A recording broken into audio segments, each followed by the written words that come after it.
Assalamualaikum warahmatullahi wabarakatuh. Pada video kali ini, teman-teman, kita akan bersama-sama mempelajari terkait beberapa aspek legal penggunaan teknologi informasi dan komunikasi. Kenapa sih kita harus banget paham bahwa dalam menggunakan perangkat teknologi informasi dan komunikasi, kita harus tahu beberapa hal yang diperbolehkan dan yang tidak diperbolehkan. Nah, yang namanya peralatan teknologi informasi dan komunikasi ini teman-teman sangat luas gitu, tidak ada batasannya. Kita sendirilah yang harus membatasi penggunaan teknologi informasi dan komunikasi, sehingga ketika kita menggunakan perangkat teknologi informasi dan komunikasi tidak merugikan orang lain dan bahkan nantinya ujung-ujungnya mungkin akan membahayakan diri sendiri. Salah satu perangkat teknologi informasi dan komunikasi yang tidak bisa lepas dari kehidupan kita sehari-hari, contohnya adalah smartphone atau handphone atau gawai ya. Saat ini handphone ini teman-teman dilengkapi berbagai fitur yang sangat lengkap, sehingga di handphone aja kita sudah bisa melakukan berbagai aktivitas. Kalau dulu handphone zaman dulu tuh cuma bisa mengirim pesan, telepon segala macam, tetapi enggak.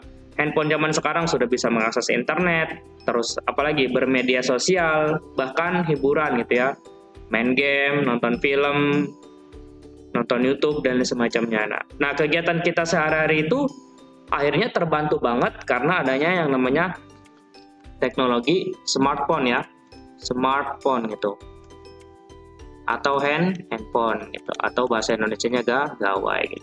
Nah, kehidupan kita sehari-hari tidak bisa terlepas dari yang namanya ini. Nah, smartphone atau handphone atau gawai ini salah satu perangkat dengan teknologi informasi dan komunikasi gitu ya. Nah, sekarang teknologi handphone ini bahkan sudah bisa menjadi seperti asisten pribadi kita yang bisa menyimpan segala aktivitas kita di handphone kita. Bahkan bisa mendeteksi apa saja yang kita butuhkan dan menyarankan hal-hal yang kita perlukan, hal-hal yang menarik bagi kita tanpa kita memintanya gitu. Nah, karena handphone sudah bisa memberikan saran menyimpan data informasi tersebut, teman-teman, pada hakikatnya hal-hal kayak gitu didapatkan dari data-data pribadi kita yang disimpan atau dicatat oleh perangkat-perangkat tersebut gitu. Nah, data pribadi kita kan termasuk ke dalam privacy gitu. Apa saja yang boleh disebarkan, apa saja yang tidak boleh disebarkan. Nah, kita harus tahu teman-teman. Belum lagi berbagai aspek-aspek yang lain. Makanya kita penting banget nih untuk sekarang kita belajar aspek legal terkait penggunaan teknologi informasi dan komunikasi. Sehingga ketika kita tadi menggunakan handphone yang kita gunakan atau menggunakan peralatan TIK lainnya yang kita gunakan tidak merugikan diri kita sendiri. Oke, kita langsung saja. Apa saja hal-hal yang diperbolehkan hukum menggunakan TIK? Nah, ini ya.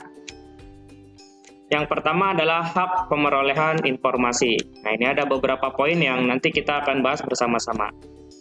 Mungkin saya nggak akan jelaskan satu persatu, saya cuma mengambil beberapa spotlight yang kira-kira penting bagi kita waspadai gitu, atau kita perlu ketahui gitu. Nah, hak pemerolehan informasi yang pertama adalah gini.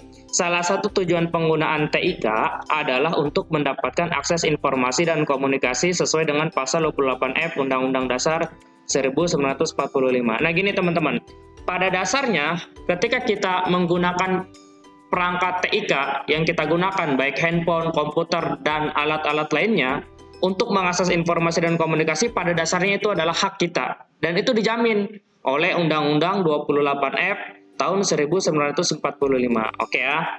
Nah, kebutuhan terhadap komunikasi tersebut akhirnya memunculkan istilah baru nih. Akhirnya memunculkan istilah baru yang dinamakan masyarakat informasi. Nah, cirinya apa masyarakat informasi? Nah, ini cirinya ini. Cirinya adalah pengetahuan menjadi aset dan sumber utama dalam bisnis, sedangkan kegiatan mengumpulkan, mengolah serta memakai informasi menjadi dasar pengambilan keputusan gitu. Contoh gini deh, misal si A dia pengen ke satu tujuan, misal pengen ke UPI lah. Si A ini tahu UPI lokasinya ada di situ, ada di Bandung misal. Nah, tetapi si A ini dia tidak tahu persis lewat mana yang tercepat, lewat jalur mana yang tercepat, kapan belok segala macam. Nah, akhirnya si A ini karena dia masyarakat informasi, dia membuka Google Maps. Dia ketik deh di Google Map UPI misal gitu ya. Nah, akhirnya nanti Google Map memberikan beberapa opsi jalan mana yang kira-kira bisa ditempuh oleh si A menuju UPI ini, kampus UPI ini. Apakah lewat jalur A? Misal jalur A biasanya di Google itu dia memberitahu 2 menit lebih cepat atau 15 menit lebih cepat. Bahkan dia juga akan memberitahu jalur-jalur yang biasanya rawan kecelakaan, rawan macet segala macam. Nah, itu dia memberikan informasi-informasi kepada kita. Akhirnya kita bisa mengambil keputusan lewat mana yang bisa kita ambil untuk menuju ke satu tujuan yang kita tadi pilih di Google Map tersebut. Nah gitu teman-teman, jadi masyarakat informasi itu kayak gitu. Ketika kita mau melakukan sesuatu, ketika kita mau mengerjakan sesuatu, ketika kita mau menuju suatu tempat, biasanya kita browsing dulu atau biasanya kita cari informasi dulu. Informasi dari mana? Dari internet dan dari berbagai macam sumber lainnya gitu ya. Oke. Manusia modern tak bisa lepas dari yang namanya teknologi informasi dalam melakukan aktivitas sehari-hari. Jelas, itu melalui ini gadget atau gawai untuk berinteraksi dengan dunia maya. Gitu ya, tadi sudah saya sebutkan di awal. Nah, pengolahan informasi adalah inti dari kegiatan manusia modern dengan menggunakan berbagai macam teknologi yang baru yang akhirnya mengakibatkan perubahan dalam kehidupan masyarakat di berbagai aspek kehidupan. Nah, gini. Adanya pengolahan informasi dan komunikasi teman-teman akhirnya bisa mengubah aspek kehidupan. Kalau misalkan teman-teman tahu, kalau zaman dulu ketika kita mau keluar rumah dan mau menggunakan transportasi umum, kita harus nunggu dulu di depan gang. Nah, kita kalau sekarang nggak usah nunggu. Misal kita mau ke suatu tempat, nggak ada motor, kita mau pakai ojek misal. Kita tinggal pesan layanan ojek online atau ojek daring ya. Kita tinggal pesan lewat Gojek, Grab, dan layanan-layanan lainnya. Atau contoh lain, misal ketika kita dulu pengen belanja ke warung, kita harus bawa uang cash gitu.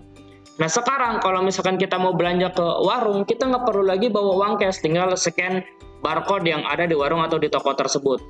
Nah nanti barcode tersebut kita tinggal bayar menggunakan layanan dompet digital yang kita punya di handphone kita. Atau dulu, orang-orang dulu, zaman-zaman dulu, orang tua kita dulu, ketika mau menabung, kita harus ngantri dulu di bank.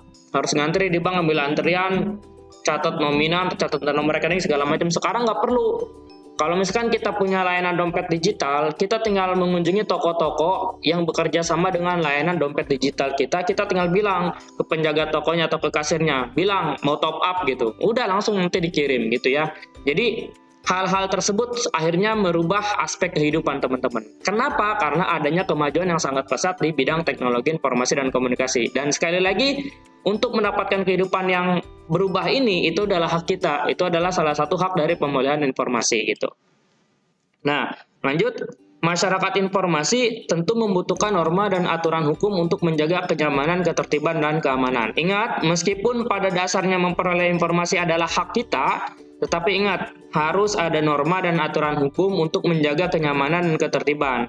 Ada norma-norma yang tidak tertulis, ada norma yang tertulis, yaitu dalam bentuk aturan hukum gitu teman-teman. Jadi, meskipun pada dasarnya untuk memperoleh informasi dan komunikasi itu adalah hak setiap manusia, hak setiap individu, jadi tetap kita harus tahu, harus membutuhkan norma dan aturan hukum untuk menjaga kenyamanan, ketertiban, dan keamanan. Kenapa? Karena tadi penggunaan yang namanya internet, yang media elektronik ini tanpa batas teman-teman.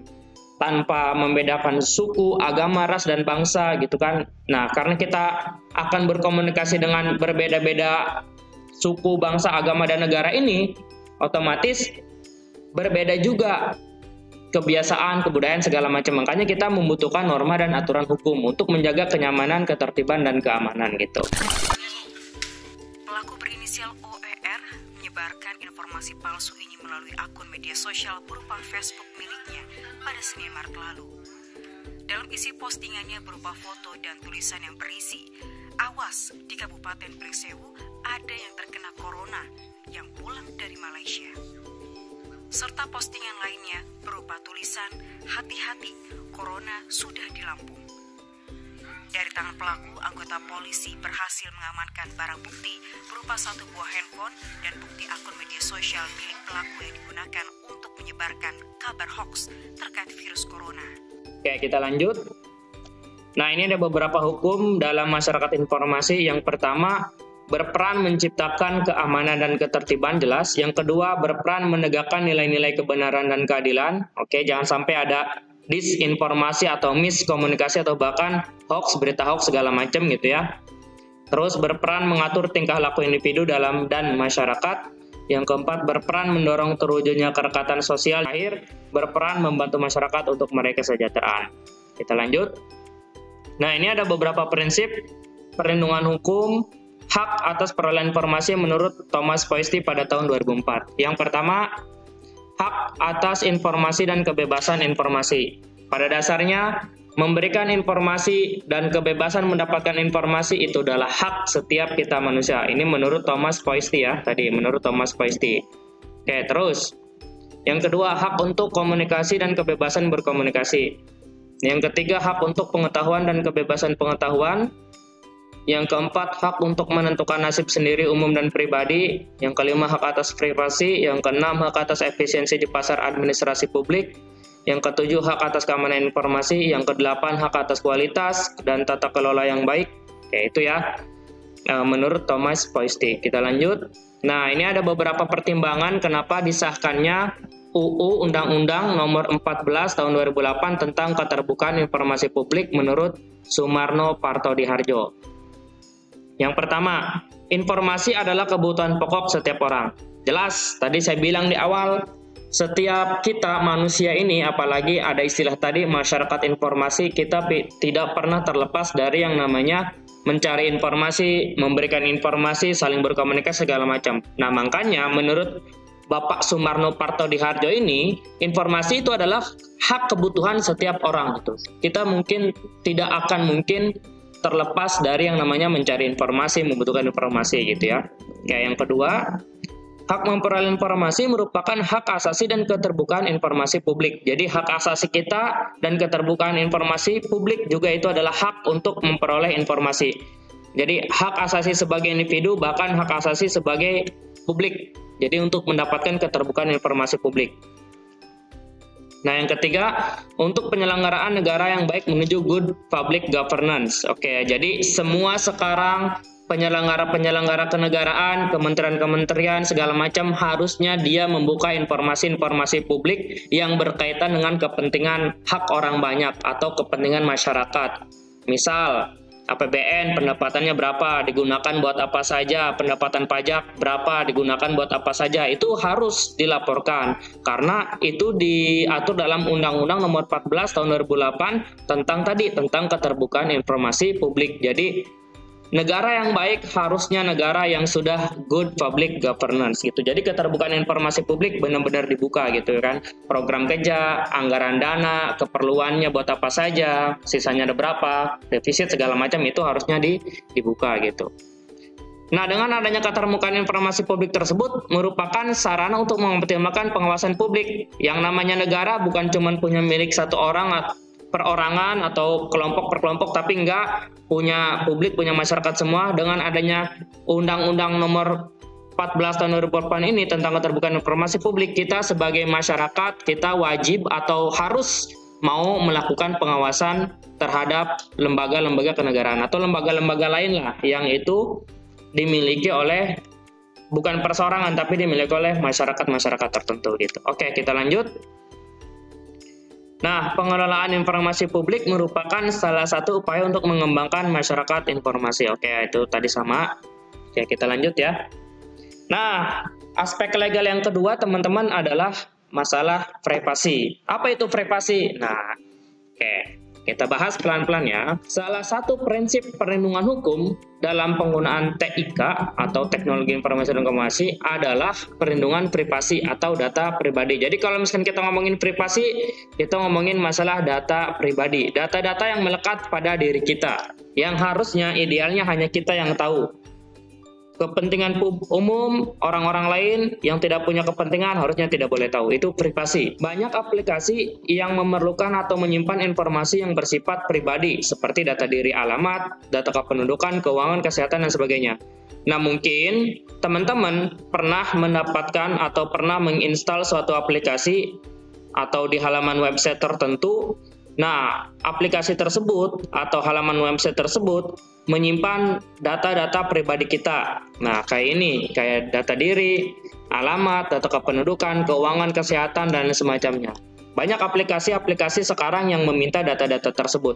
Dan ingat, kita harus berhati-hati dan waspada ketika kita mengisikan data pribadi kita ke dalam sistem atau aplikasi tersebut. Nah, kecanggihan teknologi mobile, data kegiatan keseharian dan lokasi dari waktu ke waktu pun dapat disimpan. Kita pergi kemana saja, handphone kita bisa mencatat melalui jaringan provider dan melalui GPS yang ada di HP kita atau yang ada di handphone kita gitu. Jadi bisa disimpan tuh, dari ke waktu bisa disimpan. Oke, kita lanjut. Data pribadi juga dapat diperoleh dari aplikasi media sosial. Jelas, kalau misalkan teman-teman hobi posting segala macam, nyantumin nomor handphone, alamat email di media sosialnya, hal-hal tersebut bisa diambil alih oleh pihak-pihak tertentu untuk diperjualbelikan oleh pihak lain untuk bahan promosi. Makanya teman-teman harus berhati-hati menyebarkan data-data pribadi kalian, apalagi nomor handphone gitu. Selanjutnya, penyebaran data pribadi tanpa seizin pemiliknya merupakan perbuatan melanggar hukum. Ingat, kalau misalkan kalian nyebarin data pribadi teman kalian tanpa seizin orang bersangkutan, itu akan membahayakan diri kalian sendiri karena itu adalah perbuatan yang melanggar hukum gitu. Nah, tujuan perlindungan data pribadi, kehormatan diri, karir, status sosial, dan keamanan yang bersangkutan. Tanggung jawab dan kewajiban perlindungan data pribadi lebih utama atau diupayakan atau diwujudkan kepada setiap pengguna data pribadi di media elektronik gitu ya. Nah, ini teman-teman, meskipun kalian yakin, meskipun kalian percaya bahwa aplikasi tersebut akan aman menyimpan data pribadi kalian, tapi pastikan kalian harus lebih berhati-hati karena pada hakikatnya perlindungan data pribadi itu adalah tanggung jawab kita semua, tanggung jawab kita pribadi yang memiliki data-data tersebut gitu. Karena yang namanya di media elektronik, yang namanya di internet, aplikasi sebagus apapun keamanan datanya itu tetap akan bocor. Kemungkinan bocornya itu akan selalu ada. Tidak ada yang 100% data kita aman di aplikasi tersebut, tidak ada gitu kan. Nah, ada beberapa contoh lah. Nanti teman-teman bisa lihat beberapa contoh aplikasi-aplikasi yang kira-kiranya aman. Ternyata data pribadi kita atau data-data pengguna pada aplikasi tersebut itu diambil alih sama orang yang tidak bertanggung jawab dan akhirnya diperjualbelikan gitu. Selanjutnya, setiap aplikasi yang kita pasang, terutama aplikasi gawai, ada permintaan persetujuan terkait dengan akses informasi tentang diri kita maupun akses informasi terhadap yang ada di handphone kita, seperti kontak, file, foto, dan video. Nah, kita ambil salah satu contoh WA. WA ini ketika kita install pertama kali, dia akan meminta izin kepada kita untuk mengakses beberapa data informasi yang ada pada handphone kita. Meminta data kontak, kamera, lokasi, media penyimpanan, dan lain-lain semacamnya. Nah, WA ini akan memberikan notifikasi kepada kita, izinkan atau tolak, atau allow atau deny. Nah, itu adalah salah satu prinsip yang standar memang di setiap aplikasi harus punya izin dulu kepada data pribadi kita atau kepada data privasi kita gitu. Jadi, setiap aplikasi yang baik itu memang harusnya kayak gitu. Dia harus punya permintaan persetujuan dulu dari kita, dari penggunanya nih, diizinkan atau enggak dia untuk mengakses data pribadi kita. Nah, makanya teman-teman harus baca, benar-benar harus perhatikan baik-baik gitu. Kalau misalkan aplikasi tersebut tiba-tiba mengambil data-data kalian, ya kalian harus benar-benar tanggung jawab karena tadi data pribadi kita itu sebenarnya yang menanggung adalah diri kita sendiri gitu. Oke ya, kita lanjut. Nah, dasar hukum perlindungan privasi. Nah, secara implisit konstitusi di Indonesia memuat norma tentang perlindungan data pribadi. Yang pertama, pasal 28G ayat 1, setiap orang berhak atas perlindungan data pribadi, keluarga, kehormatan, martabat, dan harta benda di bawah kekuasaannya. Yang kedua, Undang-Undang ITE 11/2018 Junto 19/2016 sebagai undang-undang generik memuat norma perlindungan data pribadi pada pasal 26 yang pada intinya penggunaan setiap informasi di media elektronik yang terkait dengan data pribadi seseorang harus dilakukan harus dilakukan atas persetujuan orang yang bersangkutan. Kayak tadi misal WA ya, WA ketika dia mau menggunakan data pribadi kita harus menyetujui dulu data-data persetujuan tersebut diizinkan atau enggak. Nah, memang karena itu ada undang-undang ITE-nya, teman-teman. Jadi setiap aplikasi yang kita install harusnya ketika mau mengambil data pribadi kita harus minta persetujuan dulu sebagai kita yang menggunakan atau sebagai orang yang bersangkutan gitu, teman-teman. Itu ya, itu adalah dasar hukum perlindungan privasi gitu. Nah, ada lagi perlindungan data pribadi adalah bagian dari privacy right. Nah, dengan pengertian yang pertama, hak untuk menikmati kehidupan pribadi dan kebebasan dari segala macam gangguan. Bayangkan kalau misalkan nomor handphone kita banyak banget yang nelpon, nawarin produk, SMS spam, penipuan bahkan, dan lain semacamnya gitu ya. Jadi itu harusnya dilindungi. Yang kedua, hak untuk dapat berkomunikasi dengan orang lain, perseorangan atau badan hukum tanpa tindakan memata-matai. Jadi tindakan memata-matai juga kalau misalkan kita ngomongin data pribadi itu tidak diperbolehkan, teman-teman. Atau mungkin kalau untuk keperluan kepolisian, penyelidikan segala macam itu lain cerita ya. Oke. Hak untuk mengawasi akses tentang kehidupan pribadi dan data seseorang.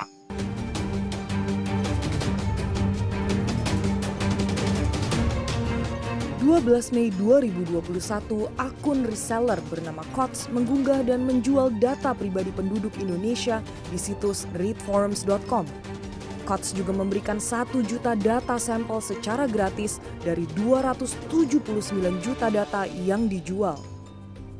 1 juta sampel data gratis itu identik dengan data pribadi warga yang dikelola BPJS Kesehatan karena memiliki informasi nomor kartu, KTP, data keluarga dan tanggungan, serta status pembayaran BPJS Kesehatan. Sejumlah pengguna BPJS Kesehatan mengaku khawatir dengan kebocoran data ini. Data pribadi yang bocor berpotensi disalahgunakan untuk melakukan kejahatan seperti pemalsuan identitas, pemerasan, atau penipuan pinjaman uang. Oke, itu yang privasi. Selanjutnya adalah hak aspek legal selanjutnya adalah data. Oke. Data hampir sama dengan privasi. Nah, ini ya, data hampir sama dengan privasi. Hanya saja cakupan data lebih luas lagi dari privasi. Oke, data lebih luas lagi dari privasi. Perangkat lunak, baik dalam bentuk aplikasi atau sistem informasi, tentu saja mengolah data-data yang sesuai dengan pelayanan yang diberikan. Oke ya, kayak ini. Contoh sistem informasi rumah sakit. Nah, menyimpan data-data mengenai catatan medis pasien seperti sakit apa, terus bagaimana penanganannya, obat apa saja yang pernah diberikan, dokter yang merawatnya, dan sebagainya. Nah, itu adalah termasuk dari bagian data, teman-teman. Data itu tadi dia lebih luas lagi dari privasi. Kalau misalkan kita ngomongin privasi, itu melekat pada diri kita ya, melekat pada diri kita. Kayak nama, alamat, nomor handphone. Nah, itu privasi lah. Orang lain harusnya tidak dibuka secara umum atau tidak dibuka secara publik. Tetapi kalau misalkan data, dia cakupannya lebih luas lagi dan tergantung keperluannya buat apa gitu. Nah, kayak ini contoh, dia sistem informasi, dia perlu data-data ini. Gitu ya. Tadi sakit apa, obat-obatannya apa, dokter siapa, dan semacamnya. Nah, data-data ini pun harus dilindungi dengan baik. Sama dengan privasi, yang namanya data-data ini pun harus dilindungi dengan baik. Jangan sampai jatuh kepada pihak yang tidak bertanggung jawab. Oke, kita lanjut. Nah, perlindungan yang tidak baik dapat menyebabkan berbagai jenis kejahatan. Nah, ini ya.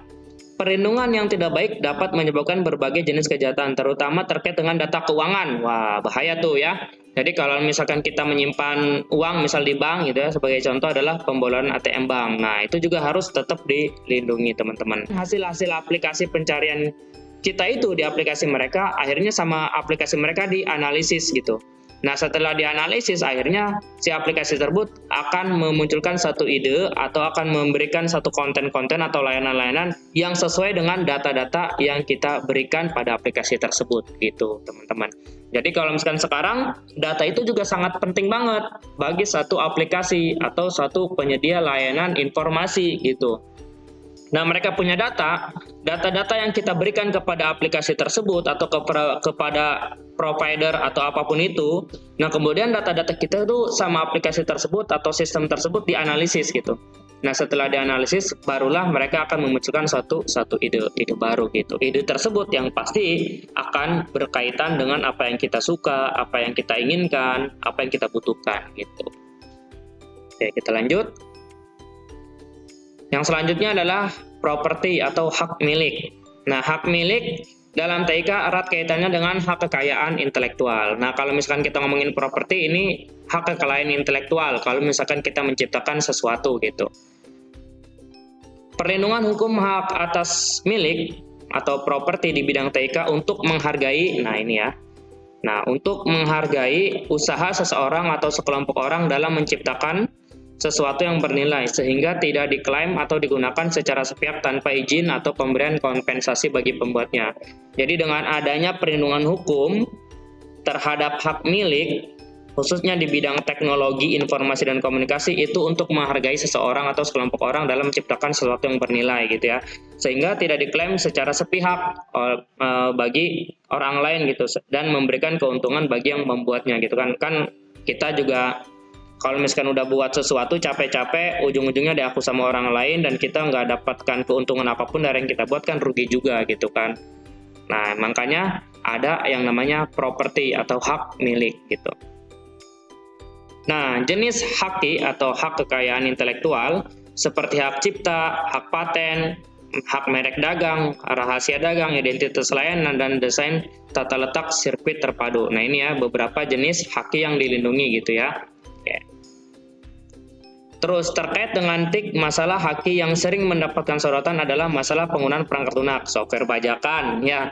Jadi software bajakan itu sekarang udah ada di mana-mana. Aplikasi Android ada bajakannya, Windows apalagi, Office juga sama ada bajakannya gitu teman-teman. Padahal itu jelas melanggar gitu, ada hukumnya gitu.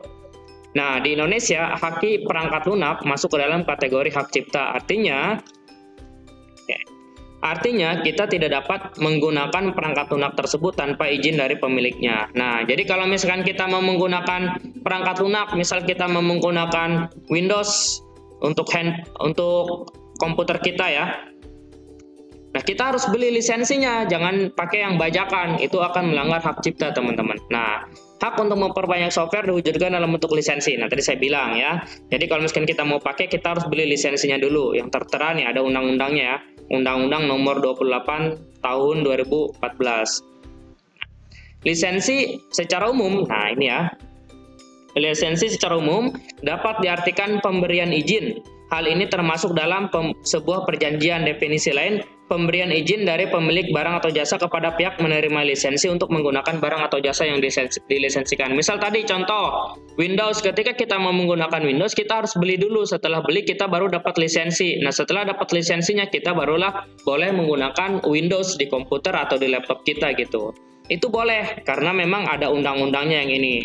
Undang-Undang Nomor 28 Tahun 2014 gitu ya. Jadi kita harus beli lisensinya dulu supaya mendapatkan izin menggunakan produk, barang, atau jasa atau bahkan software yang kita butuhkan tersebut gitu. Jadi kita harus beli dulu baru dapat lisensinya, baru boleh digunakan di komputer atau di laptop kita gitu.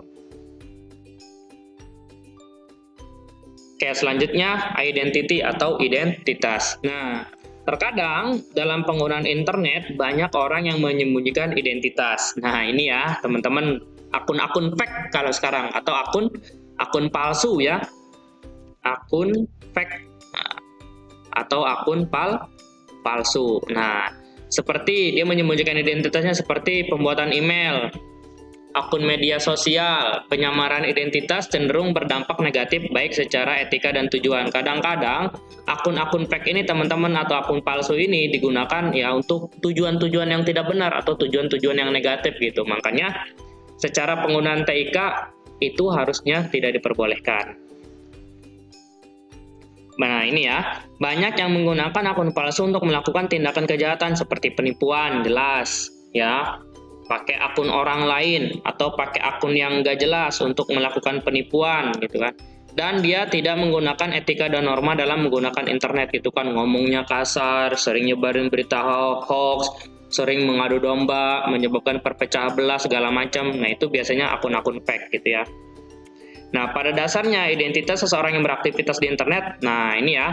Nih, lihat, awas, hati-hati ya. Meskipun kita menyembunyikan data pribadi kita, tetapi pada dasarnya identitas orang yang melakukan aktivitas di internet dapat dilihat dari identitas komputer.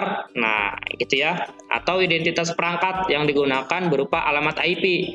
Nah, setiap kita melakukan aktivitas di internet, teman-teman, meskipun kita menggunakan akun fake atau akun palsu, pada dasarnya IP atau alamat address, alamat internet protokol yang kita gunakan itu dapat diketahui lokasinya secara tepat oleh pihak yang berwajib. Tentu cuman pihak-pihak tertentu doang yang bisa mengakses IP kita. Jadi misalkan kita di Tangerang ngakses internet. Nah, pihak berwajib akan tahu nih meskipun kita menggunakan akun palsu, tetapi pihak yang berwajib akan tahu IP kita di mana lokasinya dan siapa yang menggunakannya. Nah, lanjut nih.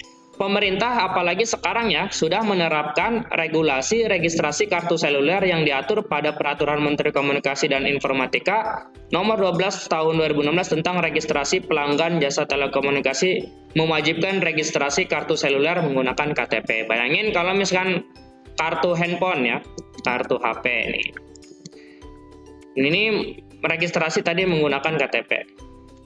Nah, terus kartu HP ini kita melakukan akses internet. Nah, alamat IP kita akan ketahuan. Nah, dari alamat IP ini nanti akan ketahuan jenis provider yang digunakan. Provider nanti yang digunakan akan mengetahui kartu handphone kita. Nah, nanti kita si pihak yang berwajib ini akan ngecek aja langsung ke bagian Menkominfo. Misalkan kartu handphone ini dipakai oleh siapa, nanti akan ketahuan. Karena tadi registrasi kartu handphone wajib menggunakan NIK atau kartu tanda pengenal. Nah, itu gampang, bisa diketahui teman-teman. Tapi ya harus punya akses ke sana gitu ya, dan keperluannya buat apa gitu.